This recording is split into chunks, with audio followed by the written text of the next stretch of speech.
Hi friends, welcome back to my channel. ఈరోజు మన వీడియోలో వినాయక స్వామి పూజిస్తున్నాం. చూడండి, మీ అందరికీ వినాయక చవితి శుభాకాంక్షలు అండి.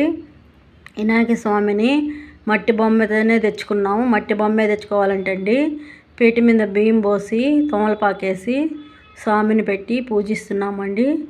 స్వామికి ఎర్ర మందారాలంటే చాలా ఇష్టం అంటండి. ఈ రెడ్ కలర్ పూలు తెచ్చుకున్నాం మేము, ఎర్ర మందారాలు. ఇవ్వండి, ఫ్రెష్గా పూలు అయితే 5 రకాల పూలతో పూజిస్తున్నాం. కొంతమంది అయితే ఉత్త ప్రసాదాలే పెడతారంట. మేమైతే ప్రసాదాలు, అన్నము, కూరలు అన్నీ చేసి పెడతామండి స్వామికి. పప్పు, నెయ్యి, అన్నము, సాంబారు, కాకరకాయ ఫ్రై, ఇవన్నీ చారు, గుండ్రాళ్ళు, కుడుములు ఇవన్నీ చేసామండి. గారెలు, బూర్లు, గుగ్గుళ్ళు, పులిహోర, పెరుగు, ఇట్లా ప్రసాదాలు, అన్నం అన్నీ పెడతామండి.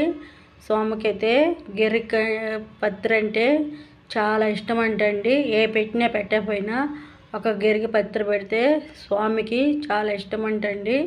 అన్ని పత్రులు కూడా మా ఆయన కంపెనీ కంచి తెచ్చాడు.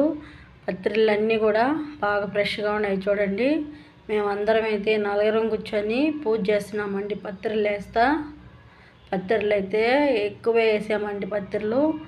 పత్రుల్లోనే మునిగిపోయినాడు స్వామి. ముఖం అయితే కనిపించడం లేదు. ఇదండి, పూజ అయితే రెడీ అయిపోయింది. ఈ కొబ్బరికాయ కూడా కొట్టేస్తున్నాము. మాకు తెలిసిన మంత్రాలే చదివి పూజ అయితే రెడీ అయిపోయింది. ఇట్లా మీరు ఎంతమంది ఇదే విధంగా చేసుకున్నారో, పూజ చేసుకున్నారో మాకు ఒకసారి కామెంట్ పెట్టండి.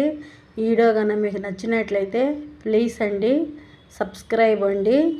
పూజ కూడా రెడీ అయిపోయింది. కర్పూరం కూడా ఆర్తిస్తున్నానండి. ఇదండి, ఇదే విధంగా స్వామిని ప్రతి సంవత్సరం కూడా ఇట్లనే చేసుకోవాలని కోరుకుంటున్నాం. మా పిల్లలైతే బుక్స్ కూడా గంధము, కుంకుమ పెట్టుకున్నారు. ఇదండి, స్వామి ముఖం వరకే కనిపిస్తున్నాడు. చూడండి, పత్రులన్నిటితో మునిగిపోయినాడు. ప్రసాదాలు